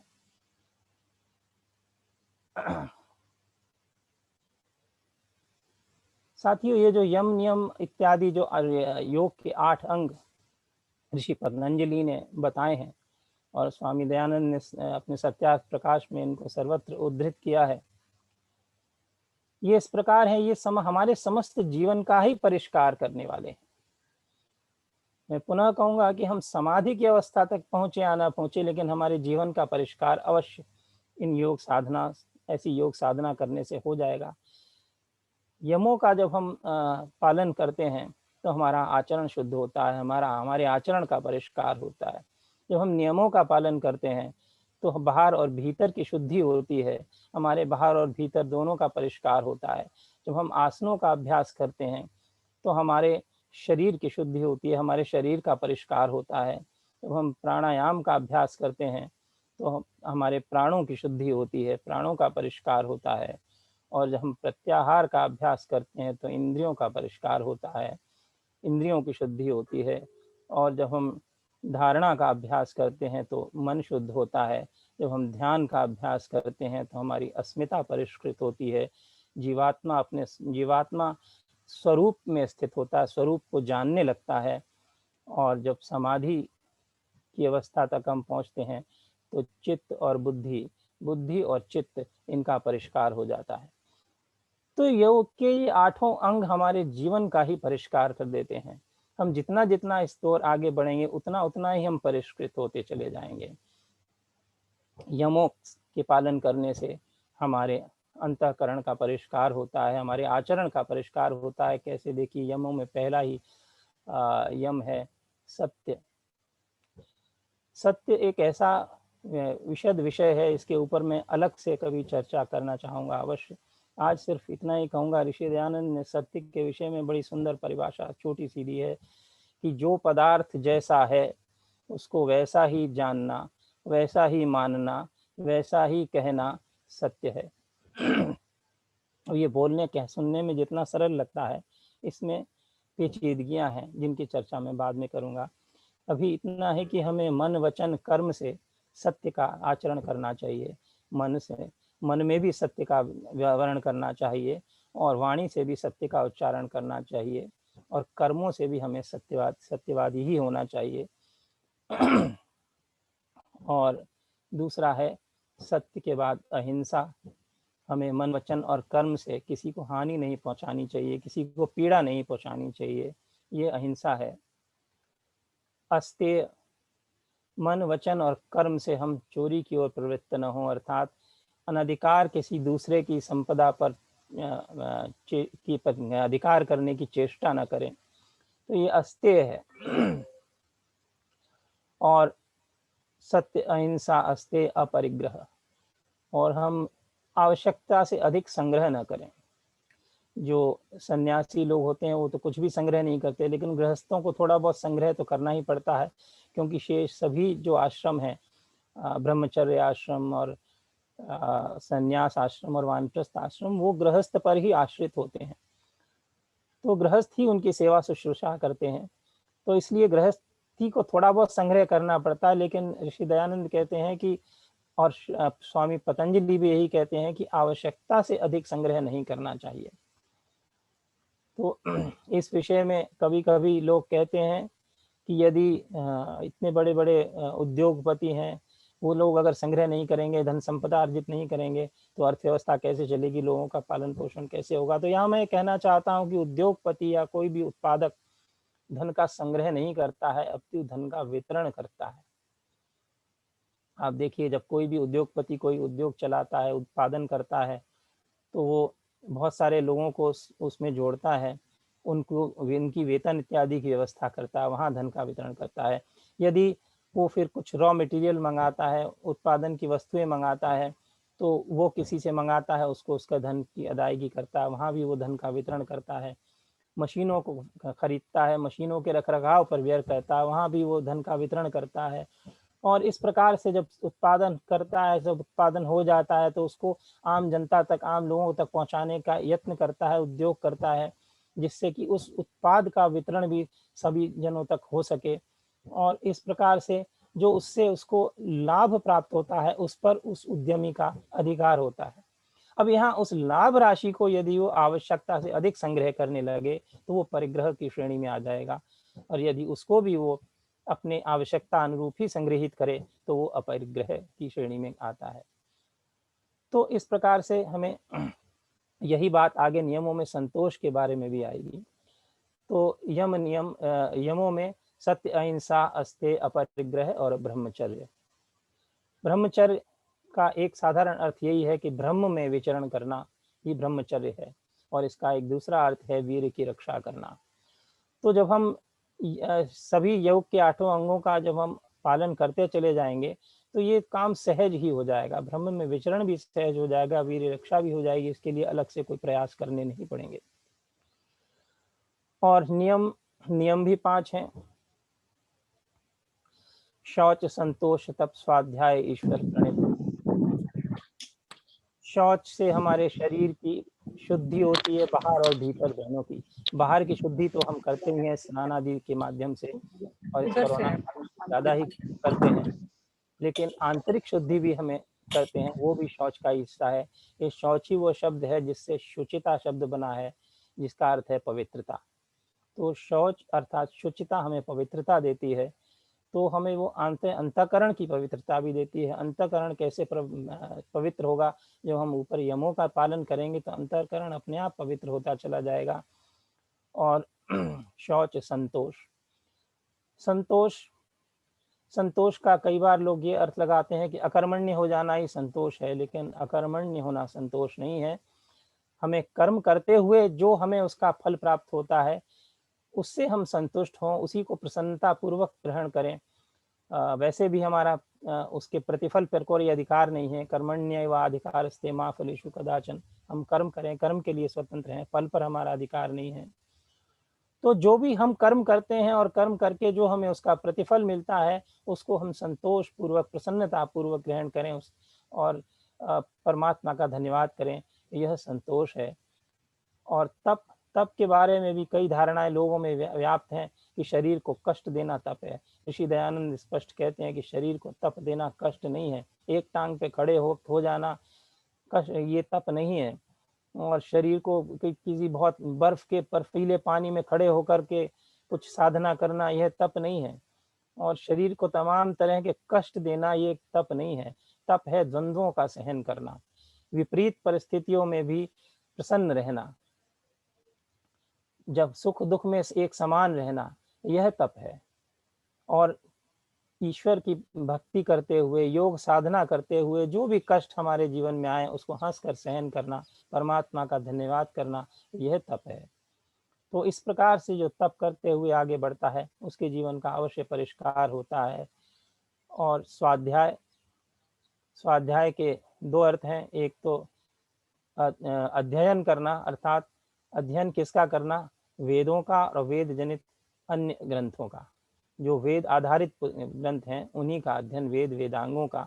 ऋषि दयानंद अन्य सभी पुस्तकों को त्याज्य श्रेणी में रखते हैं और वो कहते हैं जो अन्य पुस्तकों में सत्य या अच्छी बात है वो सब वेद और वेद आधारित ग्रंथों में पहले से ही मौजूद है। इसलिए हमें वेद और वेद आधारित ग्रंथों का जब हम स्वाध्याय करते हैं तो हमें उन सब का ज्ञान प्राप्त हो जाता है। और स्वाध्याय का दूसरा अर्थ है कि स्व अध्याय, अर्थात अपना स्वयं का अवलोकन करना, अपने स्वयं का अध्ययन करना, मनन चिंतन करना कि हमने क्या कर्म किए, हमें कैसे कर्म करने चाहिए, हमें कैसे साधना करनी चाहिए, हम कहाँ कमी है हमारे अंदर, उसको कैसे सुधारना चाहिए इत्यादि सब चिंतन मनन करना। जो हमने स्वाध्याय ग्रंथों में, वेद जनित ग्रंथों में हमने जो पढ़ा, जो अध्ययन किया, उसका मनन चिंतन करना चाहिए, वो भी स्वाध्याय है। केवल एक तोते की भांति पढ़ लेना, रट लेना ही स्वाध्याय नहीं है, उसका मनन चिंतन भी करना चाहिए, वो स्वाध्याय है। और पांचवा है ईश्वर प्रणिधान, अर्थात ईश्वर के प्रति पूर्ण समर्पण। हम ईश्वर को मानते तो हैं लेकिन समर्पण में कभी कभी कमी आ जाती है। तो जब पूर्ण समर्पण हमारा होता है तब ईश्वर प्रणिधान कहलाता है और तब हमारे जीवन का परिष्कार होता है। तो यम नियम आसन, और आसन के विषय में ऋषि पतंजलि कहते हैं स्थिर सुख आसनम, कि आसन वही है जिसमें हम स्थिरता पूर्वक बैठ सकें और सुख पूर्वक देर तक बैठ सकें, वह आसन है।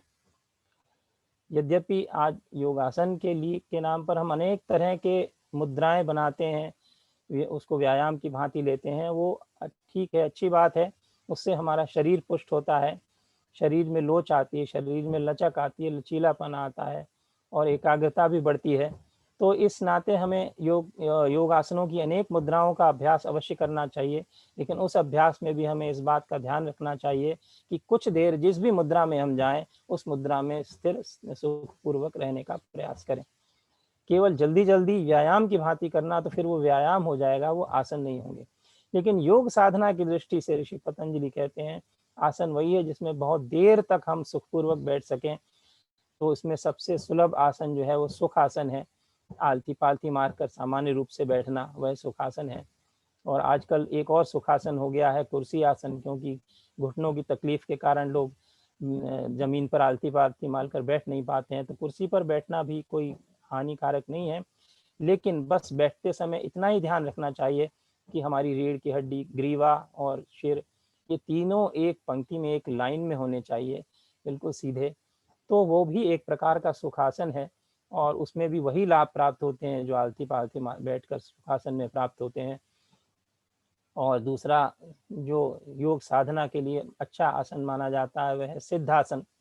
वह भी सुखासन की भांति है, थोड़ा सा फर्क है, उसमें भी विशेष प्रकार से एक आलती पालती मारी जाती है और उसमें भी गर्दन, रीढ़, ग्रीवा को सीधा रख के बैठना होता है, तो वह सिद्धासन है। फिर पद्मासन है, पद्मासन से आप सभी लोग परिचित हैं। और उसके बाद वज्रासन भी योग साधना करने का एक उत्तम साधन है, क्योंकि वज्रासन में भी काफ़ी देर तक सुखपूर्वक बैठा जा सकता है, लेकिन सभी लोग नहीं बैठ सकते, इसलिए सबसे अच्छा आसन सुखासन है। शेष सभी आसन मुद्राएं जो है वो स्वास्थ्य लाभ के लिए हैं, उनको हमें अवश्य उस रूप में करना चाहिए। और प्राणायाम, प्राणायाम पर मैंने अलग से आर्य समाज के एक सत्संग में चर्चा की थी। संक्षेप में ऋषि पतंजलि ने जो प्राणायाम के विषय में कहा है वो कहते हैं कि श्वास प्रश्वासाय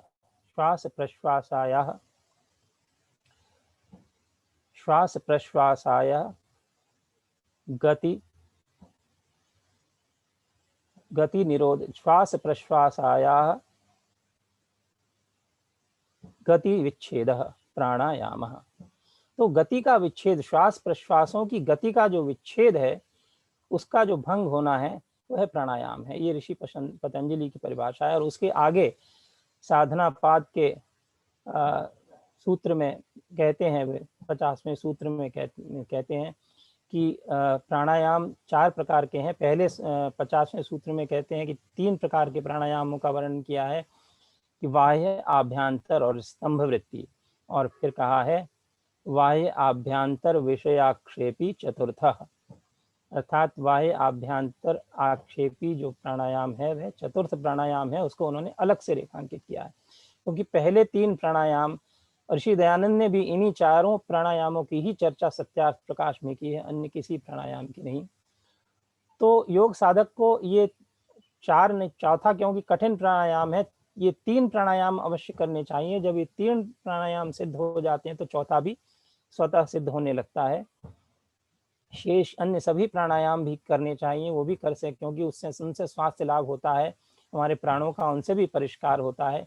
लेकिन योग साधना के दृष्टि से ये 3 प्राणायाम सभी को अवश्य करने चाहिए। जो लोग योग साधना करना चाहते हैं, वायु प्राणायाम अर्थात सांस को बाहर निकाल कर बाहर ही रोके रखना, आभ्यंतर प्राणायाम अर्थात श्वासों को भीतर भरकर भीतर ही रोके रखना, और स्तंभ वृत्ति न तो बाहर निकालना न भीतर लेना, जहाँ तहाँ श्वास को रोक देना, ये स्तंभ वृत्ति है।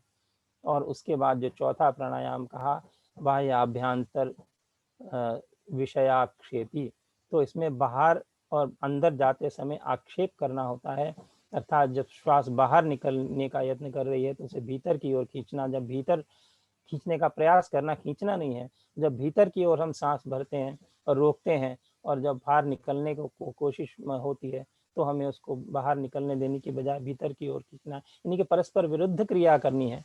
तो ये जो परस्पर विरुद्ध क्रिया करने का जो विधि है वो थोड़ी सी कठिन है, लेकिन जब हम पहले 3 प्राणायाम करते हैं तो चतुर्थ प्राणायाम भी सिद्ध होने लगता है।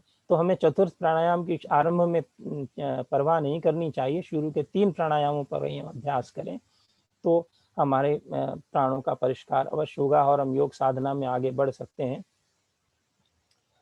और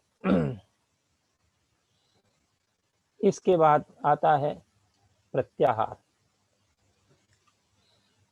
प्रत्याहार से मैं नहीं समझता कि आप सब लोग क्या समझते हैं, क्या जानते हैं, लेकिन मेरे मन में एक भ्रांत धारणा थी प्रत्याहार के विषय में, क्योंकि इसमें आहार शब्द जुड़ा हुआ है, तो मैं समझता था कि सात्विक आहार लेने का नाम प्रत्याहार है, ऐसा मेरा मानना था।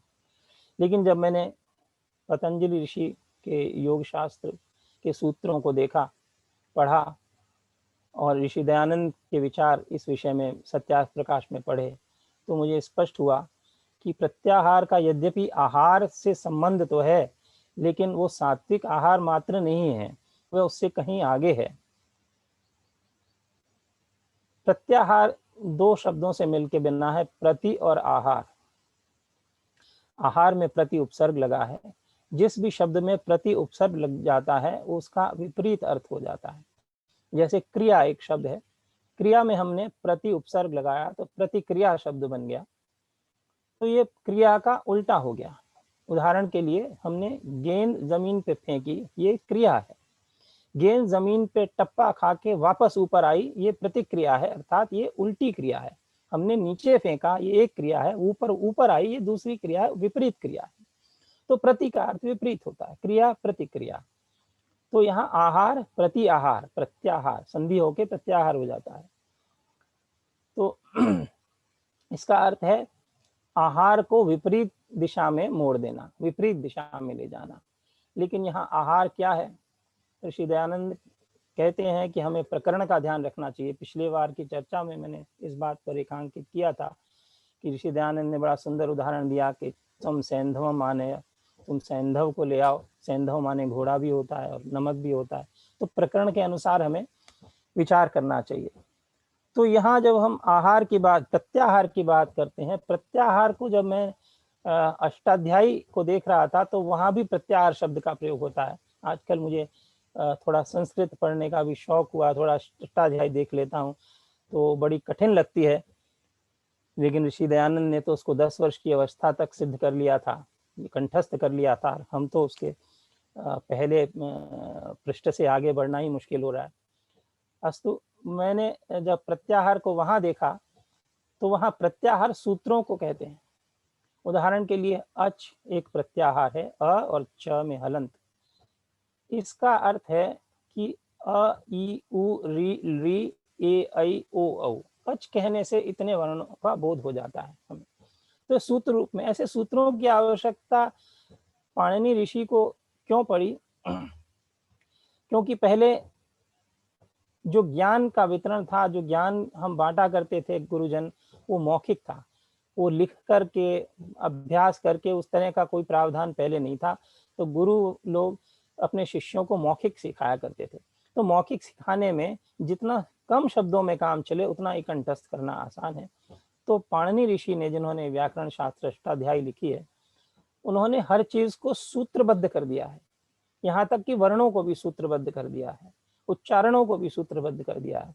और उस सूत्र को अच याद रखना आसान है, और इतना और जब उसके प्रयोग होते हैं तो वो प्रयोग में केवल अच का कह देने मात्र से समझ जाता है। जैसे गणित में सूत्र होते हैं, यदि हमने कहा कि a plus B into A plus B करेंगे तो A square plus B square plus 2ab ऐसा आता है, लेकिन इसको हम सूत्र रूप में कह सकते हैं a plus B whole square.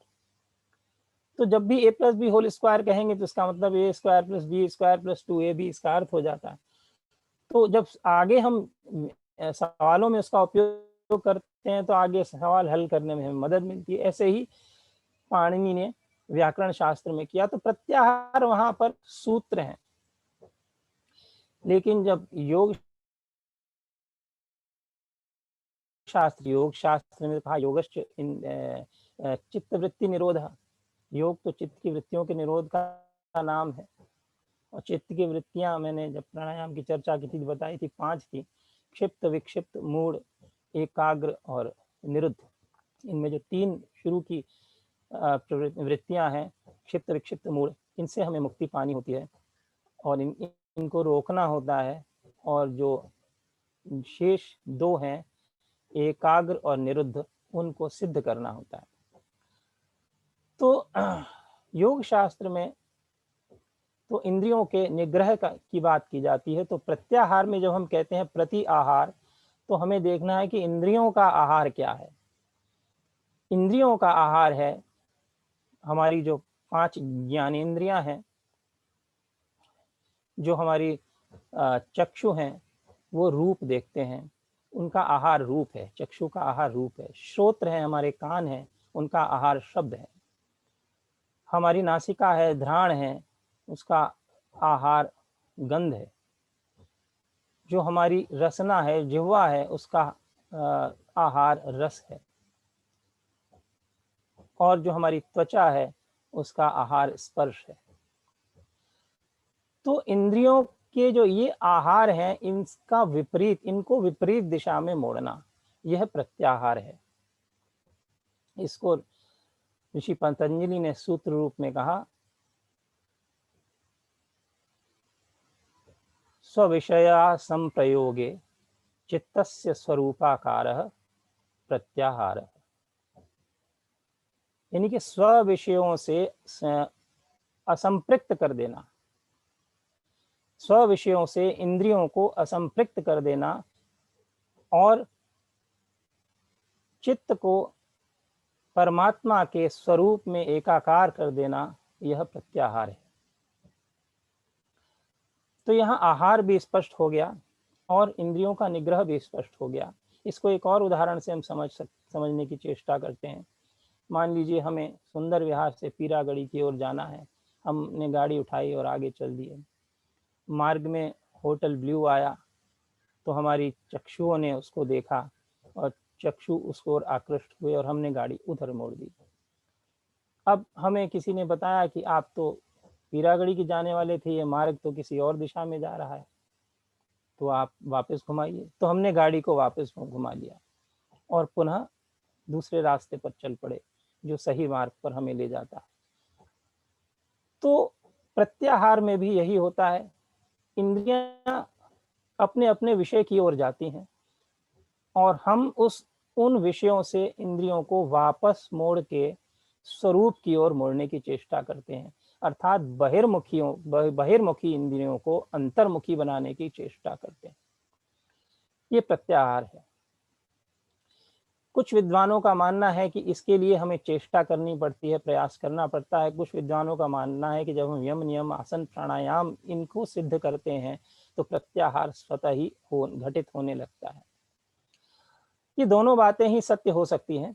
सर्वप्रथम जब हम यम नियम आसन और प्राणायाम का अभ्यास करेंगे तो निश्चित रूप से इंद्रियां अपने आप धीरे धीरे वश में आने लगेंगी। प्राणायाम से तो विशेष करके कहा है कि प्राणायाम से इंद्रियां वश में आती हैं। प्राणायाम के बारे में ऋषि पतंजलि कहते हैं, प्राणायामात अशुद्धि क्षय ज्ञान दीप्तिरा विवेक ख्याते। प्राणायाम से समस्त अशुद्धियों का क्षय हो जाता है, अशुद्धियां नष्ट हो जाती हैं, ज्ञान प्रदीप्त हो उठता है।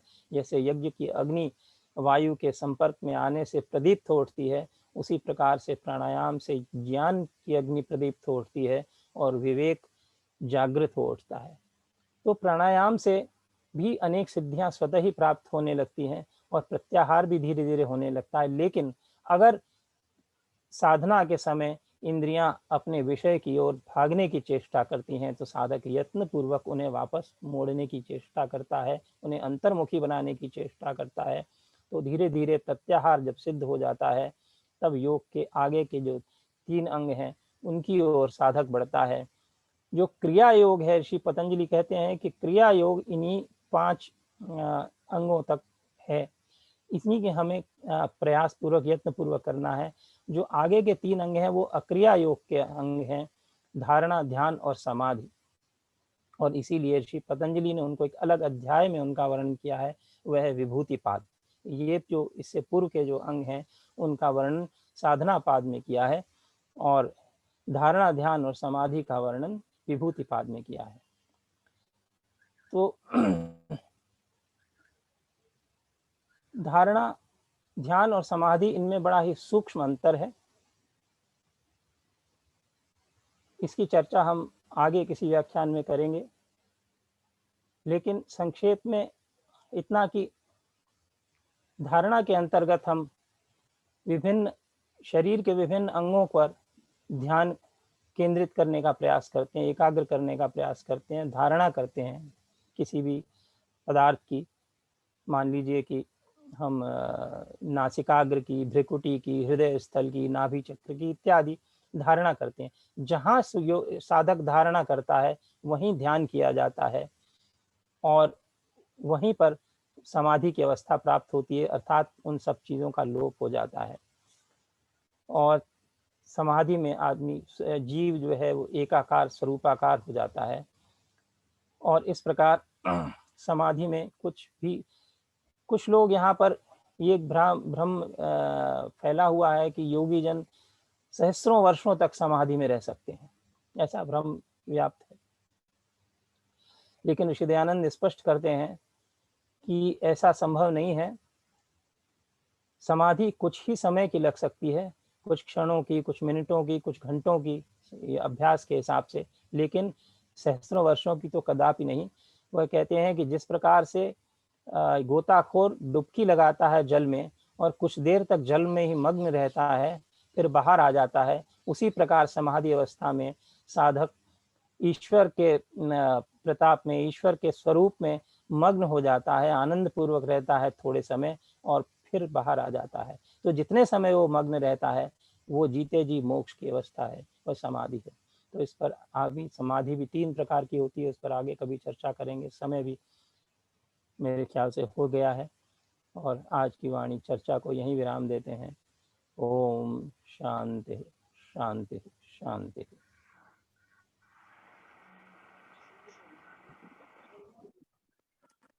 माननीय भूपेंद्र जी का बहुत बहुत धन्यवाद। उन्होंने अपना विषय अवसर के अनुकूल रखा। उन्होंने विश्व योग दिवस के अवसर पर पतंजलि अष्टांग योग का वर्णन किया। इसके साथ साथ ही उन्होंने एक बहुत महत्वपूर्ण बात बताई कि हमारे संस्कार जो है वो इसी जन्म में नष्ट नहीं होते। हम अपने संस्कारों को अपने आने वाले जन्मों में भी साथ लेकर के जाते हैं। गीता में लिखा है कि अगर हम यात्रा पर निकलते हैं तो जहाँ रात्रि होती है वहां विश्राम करते हैं सवेरे उठने पर हम वापस घर नहीं आते, बल्कि आगे की यात्रा शुरू कर देते हैं। तो माननीय भूपेंद्र जी का बहुत बहुत धन्यवाद। उन्होंने बहुत ही अच्छे और सीमित शब्दों में हमारा ज्ञान वर्धन किया।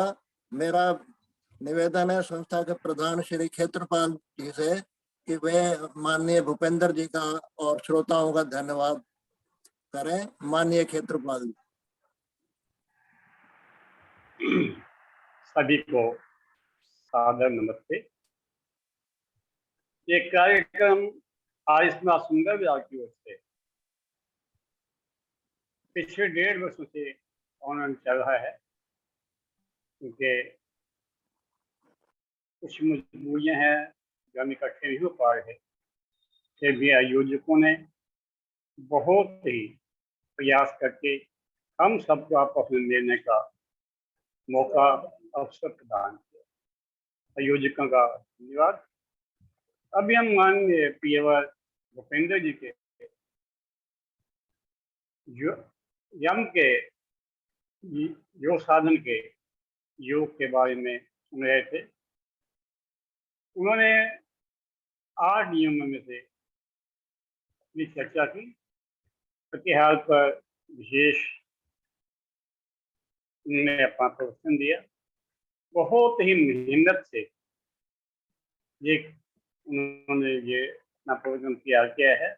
ये सब जो है विद्वता ने इस कार्यक्रम के माध्यम से प्राप्त हुई है, और आशा करते हैं कि वो अपने प्रयासों में बहुत सफल होंगे और अपने स्वाध्याय से हम सबका मार्गदर्शन करते हैं। यज्ञ के लिए मैं कहना चाहूँगा, आर्य समाज सुंदर विहार में ये यज्ञ कार्यक्रम कभी निरंतर चल रहा है। जब से लॉकडाउन हुआ है, अर्थात पिछले 1.5 वर्षों से ये कार्यक्रम यज्ञ का चल रहा है और आगे भी चलता है। और इसी प्रकार मैं प्रियवर प्रमोद जी शास्त्री, अतुल जी और कौशिक जी का धन्यवाद करता हूँ। इसी श्रृंखला में बहन खेड़ा जी ने बहुत ही अत्युत्तम भजन प्रस्तुत किया।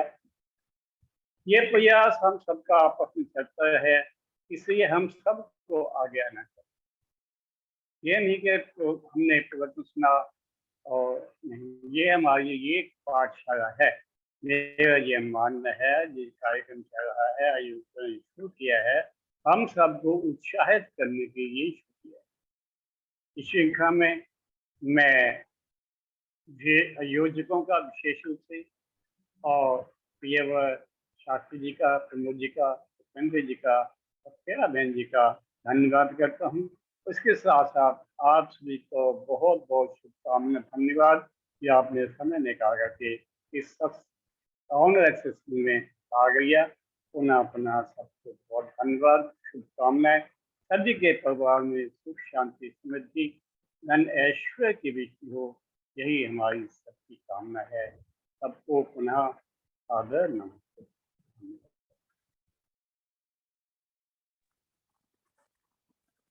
माननीय प्रधान जी का बहुत बहुत धन्यवाद। इसके साथ ही ये जो हमारे युवा संयोजक हैं जिन्होंने इस प्रोग्राम को एग्जीक्यूट किया है, चिरंजीवी मयंक आर्या जी को बहुत सारा आशीर्वाद और उनका बहुत सारा धन्यवाद।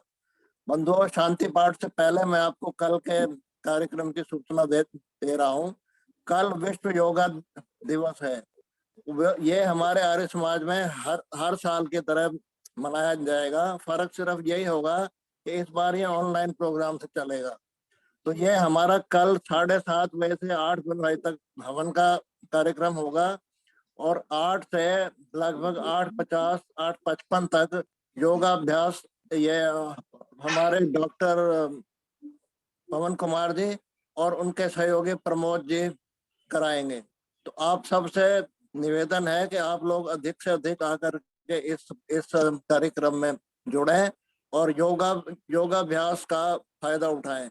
अब मेरा एक बार निवेदन फिर है श्री भूपेंद्र जी से कि वो आए और शांति पाठ कराएं। माननीय भूपेंद्र जी। धन्यवाद मित्रा जी। ओम द्यौ शांति अंतरिक्षं शांति पृथ्वी शांतिरापः शांतिर्विश्रांतिर्वनस्पत शांतिरोषधयः शांतिः वनस्पतयः शांतिर्विश्वे देवाः शांतिर्ब्रह्म शांतिः सर्वज्ञं शांतिः शांतिरेव शांति सा मा शांतिरेधि। ओम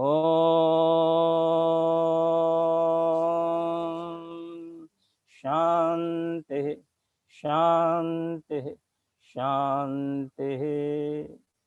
जो बोले सो अभय सत्य सनातन वैदिक धर्म की जय। मर्यादा पुरुषोत्तम रामचंद्र जी की जय। योगी राज श्री कृष्णचंद्र की जय। गुरुवर ब्रजानंद महाराज की जय। ऋषिवर देव दयानंद की जय। गौ माता का पालन हो, आर्य समाज अमर रहेगा, वेद की ज्योति जलती रहेगी, ओम का झंडा ऊंचा रहेगा, वैदिक ध्वनि